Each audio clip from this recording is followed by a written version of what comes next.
ಬಿರಿಯಾನಿಯಲ್ಲಿ ದೊಣ್ಣೆ ಬಿರಿಯಾನಿ ಅಂದರೆ ತುಂಬಾ ಟೇಸ್ಟಿಯಾದಂಥ ಒಂದು ರೆಸಿಪಿ ಅಂತಲೇ ಹೇಳ್ಬೋದು. ಬನ್ನಿ ಇವತ್ತು ನಮ್ಮ ಶಿವಮೊಗ್ಗ ರೆಸಿಪೀಸ್ನಲ್ಲಿ ದೊಣ್ಣೆ ಬಿರಿಯಾನಿ ಹೇಗೆ ಮಾಡೋದು ಅಂತ ನೋಡೋಣಂತೆ. ನಾನಿಲ್ಲಿ ದೊಣ್ಣೆ ಬಿರಿಯಾನಿ ಮಾಡಲಿಕ್ಕೆ ಒಂದು ದಪ್ಪ ತಳದ ಪಾತ್ರೆ ತೊಗೊಂಡಿದ್ದೀನಿ. ಇದಕ್ಕೆ 2 ಟೇಬಲ್ ಸ್ಪೂನ್ ಅಷ್ಟು ಎಣ್ಣೆ ಹಾಗೆ 1 ಟೇಬಲ್ ಸ್ಪೂನ್ ತುಪ್ಪ ಹಾಕ್ಕೊಳ್ತೀನಿ. ನೀವು ಬೇಕಿದ್ರೆ ಇನ್ನೂ 2 ಸ್ಪೂನ್ ಜಾಸ್ತಿ ಹಾಕ್ಕೊಳ್ಬೋದು. ಹಾಗೆ ನಾನು ಒಗ್ಗರಣೆಗೆ ನೋಡ್ರಿ 2 ಪಲಾವ್ ಎಲೆ ಹಾಗೆ ಒಂದು ಇಂಚಷ್ಟು ಚಕ್ಕೆ ಹಾಕ್ತಿದ್ದೀನಿ.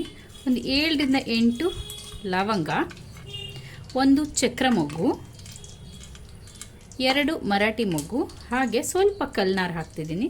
ಸೊ ಕಲ್ನಾರ್ ಹಾಕೋದ್ರಿಂದ ಟೇಸ್ಟ್ ತುಂಬ ಚೆನ್ನಾಗಿ ಫ್ಲೇವರ್ ಕೂಡ ಸಖತ್ತಾಗಿ ಬರುತ್ತೆ ಬಿರಿಯಾನಿದು.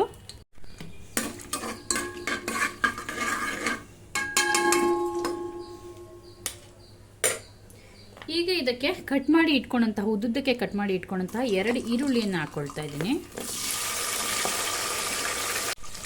ಅರ್ಧ ಟೀ ಸ್ಪೂನ್ ಅರಿಶಿನ ಪುಡಿ.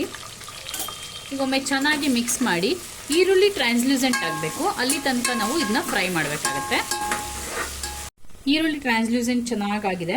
ಈಗ ನಾನು ಇದಕ್ಕೆ ತೊಳೆದು ಇಟ್ಕೊಂಡಂತಹ ಒಂದು ಅರ್ಧ ಕೆಜಿಯಷ್ಟು ಚಿಕನ್ನ ಹಾಕ್ಕೊಳ್ತಾ ಇದ್ದೀನಿ. ಸ್ಕಿನ್ ಔಟ್ ಮಾಡಿಸಿರುವಂತಹ ಚಿಕನ್ ಚೆನ್ನಾಗಿ ಮಿಕ್ಸ್ ಮಾಡ್ಕೊಳ್ಳಿ. ಒಮ್ಮೆ ಈರುಳ್ಳಿಯಲ್ಲಿ ಚೆನ್ನಾಗಿ ಮಿಕ್ಸ್ ಆದಮೇಲೆ ನಾನಿಲ್ಲಿ ರುಚಿಗೆ ತಕ್ಕಷ್ಟು ಉಪ್ಪನ್ನು ಹಾಕ್ಕೊಳ್ತಿದ್ದೀನಿ. ಅಂದರೆ ಚಿಕನ್ ಬೇಯಲಿಕ್ಕೆ ಎಷ್ಟು ಬೇಕೋ ಅಷ್ಟು ಹಾಕ್ಕೊಳ್ಳಿ. ಆಮೇಲೆ ರೈಸ್ ಹಾಕಿದ ಮೇಲೆ ನಾವು ಮತ್ತೊಮ್ಮೆ ಉಪ್ಪನ್ನು ಹಾಕ್ಕೊಳ್ಬೋದು. ಹಾಗಾಗಿ ಒಂದು ಲಿಡ್ ಕ್ಲೋಸ್ ಮಾಡಿ ಲೋ ಫ್ಲೇಮ್ನಲ್ಲಿ ಇದನ್ನು ಬೇಯಲಿಕ್ಕೆ ಇಡೋಣ. ಈಗ ನಾವು ಒಂದು ಪೇಸ್ಟ್ನ ರೆಡಿ ಮಾಡ್ಕೊಳ್ಳೋಣ. ಪೇಸ್ಟ್ ಮಾಡಲಿಕ್ಕೆ ನಾನು ಇಲ್ಲಿ ಒಂದು ಮೀಡಿಯಮ್ ಸೈಜ್ ಈರುಳ್ಳಿ ಹಾಕ್ಕೊಂಡಿದ್ದೀನಿ.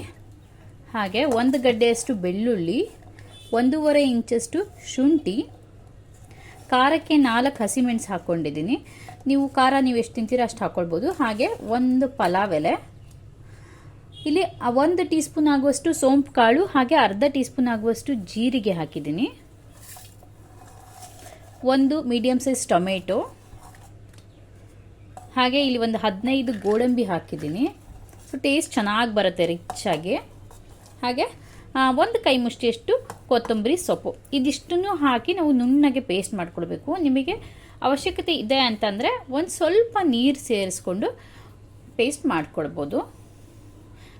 ಈರುಳ್ಳಿ ಹಾಗೆ ಟೊಮೆಟೊ ಇದರಲ್ಲೆಲ್ಲ ನೀರು ಬಿಡ್ತದೆ. ಸೊ ಹಾಗೆ ಫಸ್ಟಿಗೆ ಗ್ರೈಂಡ್ ಮಾಡ್ಕೊಳ್ಳೋದು ಒಳ್ಳೆಯದು. ನಾನೀಗ ಇದನ್ನೆಲ್ಲ ಪೇಸ್ಟ್ ಮಾಡ್ಕೊಂಡು ಬರ್ತೀನಿ. ನೋಡಿ, ನಾನು ಪೇಸ್ಟ್ ಮಾಡ್ಕೊಂಡು ಬಂದೀನಿ.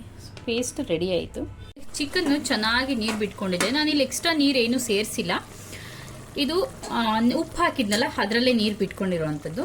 ಈಗ ನಾನು ರುಬ್ಬಿ ಇಟ್ಕೊಂಡಂತಹ ಪೇಸ್ಟನ್ನು ಇದಕ್ಕೆ ಸೇರಿಸ್ಕೊಳ್ತಾ ಇದ್ದೀನಿ.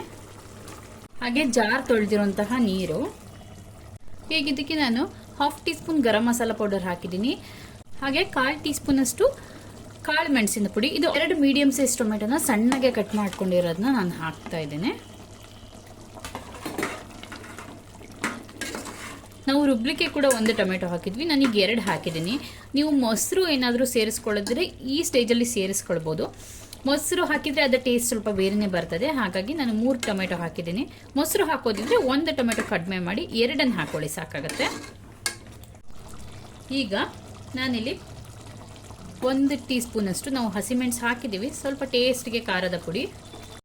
ಹಾಗೆ 1 ಟೀ ಸ್ಪೂನ್ ಅಷ್ಟು ಧನಿಯಾ ಪೌಡರ್ ಹಾಕ್ಕೊಂಡಿದ್ದೀನಿ. ಸೊ ಇದನ್ನು ಕೂಡ ಚೆನ್ನಾಗಿ ಮಿಕ್ಸ್ ಮಾಡಿ ಒಂದು 10 ನಿಮಿಷ ಇದೆಲ್ಲ ಸೇರಿಸಿ ಕುದಿಲಿಕ್ಕೆ ಬಿಡಿ.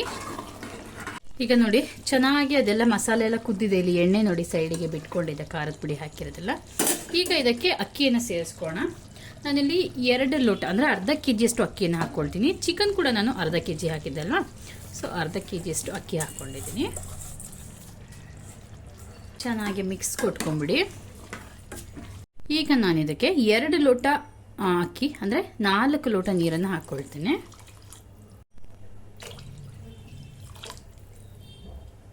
ಒಮ್ಮೆ ತಿರುಗಿಸ್ಕೊಂಡು ನಾವಾಗಲೇ ಚಿಕನ್ಗೆ ಸ್ವಲ್ಪ ಉಪ್ಪು ಹಾಕಿದ್ವಿ, ಈಗ ಅಕ್ಕಿ ಹಾಕಿದ್ದೀವಲ್ಲ, ಸೊ ಆ ರೈಸಿಗೆ ಕೂಡ ಉಪ್ಪು ಹಾಕಬೇಕಾಗತ್ತೆ. ನೋಡ್ಕೊಂಡು ಹಾಕ್ಕೊಳ್ಳಿ, ಆಗಲೇ ಹಾಕಿದ್ವಿ. ಸೊ ಇವಾಗ ನಾನಿಲ್ಲಿ 1.5 ಟೀ ಸ್ಪೂನ್ ಅಷ್ಟು ಉಪ್ಪನ್ನು ಹಾಕ್ಕೊಳ್ತಿದ್ದೀನಿ. ಉಪ್ಪು ಹಾಕಿದ ಮೇಲೆ ಕೂಡ ಒಮ್ಮೆ ಚೆನ್ನಾಗಿ ಮಿಕ್ಸ್ ಮಾಡಿಬಿಡಿ. ಅರ್ಧ ನಿಂಬೆಹಣ್ಣಿನ ರಸವನ್ನು ಹಾಕ್ತಾ ಇದ್ದೀನಿ. ಈಗ ಇದನ್ನು ಹೀಗೆ ಓಪನ್ನಲ್ಲಿ ನಾವು ಬೇಯಲಿಕ್ಕೆ ಬಿಡೋಣ.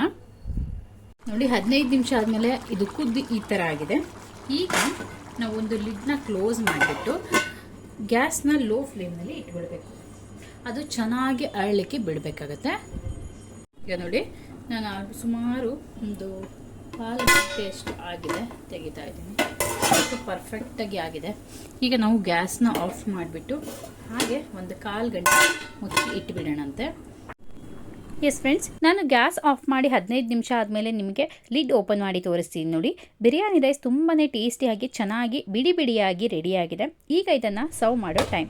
ಬಿರಿಯಾನಿನ ನಾವು ಎಷ್ಟು ರುಚಿಯಾಗಿ ಮಾಡ್ತೀವೋ ಅದೇ ರೀತಿ ಸರ್ವ್ ಮಾಡುವಾಗ ಕೂಡ ಸ್ಪೆಷಲಾಗಿ ಸರ್ವ್ ಮಾಡಬೇಕು ನೋಡಿ. ಈ ರೀತಿ ಒಂದು ಬಾಯ್ಲ್ಡ್ ಎಗ್ ಇಟ್ಟು ಡೆಕೋರೇಟ್ ಮಾಡಿ ಸರ್ವ್ ಮಾಡಿದರೆ ತಿನ್ನೋರು ಹೋಟೆಲಲ್ಲಿ ತಿಂತಿದ್ದೀವೇನೋ ಅನ್ನೋ ಫೀಲಿಂಗಲ್ಲೇ ತಿಂತಾರೆ. ಹಾಗೆ ಎಷ್ಟು ಚೆನ್ನಾಗಿತ್ತಪ್ಪ ಅಂತ ಮನಸ್ಸಿಗೂ ಕೂಡ ಖುಷಿಯಾಗುತ್ತೆ. ಮೊದಲು ನೋಡಿದ ತಕ್ಷಣ ಇಷ್ಟ ಆಗಬೇಕಲ್ವ. ಹಾಗೆ ದೊನ್ನೆ ಬಿರಿಯಾನಿ ಮಾಡುವಾಗ ಒಂದು ಸಣ್ಣ ಟಿಪ್ ಏನಂತಂದರೆ, ಆದಷ್ಟು ಸಣ್ಣ ಅಕ್ಕಿ ಅಂದರೆ ಜೀರಾ ರೈಸ್ ಅಂತ ಬರುತ್ತಲ್ಲ, ಅದನ್ನು ಬಳಸಿ ತುಂಬಾ ಚೆನ್ನಾಗಿ ಆಗುತ್ತೆ. ನಾನಿಲ್ಲಿ ಸೋನಾ ಮಸೂರಿ ಅಕ್ಕಿಯನ್ನು ಬಳಸ್ಕೊಂಡಿನಿ. ಜೀರಾ ರೈಸ್ ಖಾಲಿಯಾಗಿತ್ತು ಅನ್ನೋ ಕಾರಣಕ್ಕಾಗಿ. ಎಸ್ ಫ್ರೆಂಡ್ಸ್, ಈ ದೊನ್ನೆ ಬಿರಿಯಾನಿ ತುಂಬಾ ಟೇಸ್ಟಿಯಾಗಿರುತ್ತೆ. ಒಮ್ಮೆ ಟ್ರೈ ಮಾಡಿ ನೋಡಿ. ಹಾಗೆ ವಿಡಿಯೋ ಇಷ್ಟ ಆದರೆ ಪ್ಲೀಸ್ ಒಂದು ಲೈಕ್ ಮಾಡಿ, ಶೇರ್ ಮಾಡಿ. ಹಾಗೆ ಹೊಸದಾಗಿ ನೋಡ್ತಿರೋರು ಮರೀದೆ ನಮ್ಮ ಶಿವಮೊಗ್ಗ ರೆಸಿಪೀಸ್ನ ಸಬ್ಸ್ಕ್ರೈಬ್ ಮಾಡ್ಕೊಳ್ಳಿ. Thanks for watching. ಧನ್ಯವಾದಗಳು.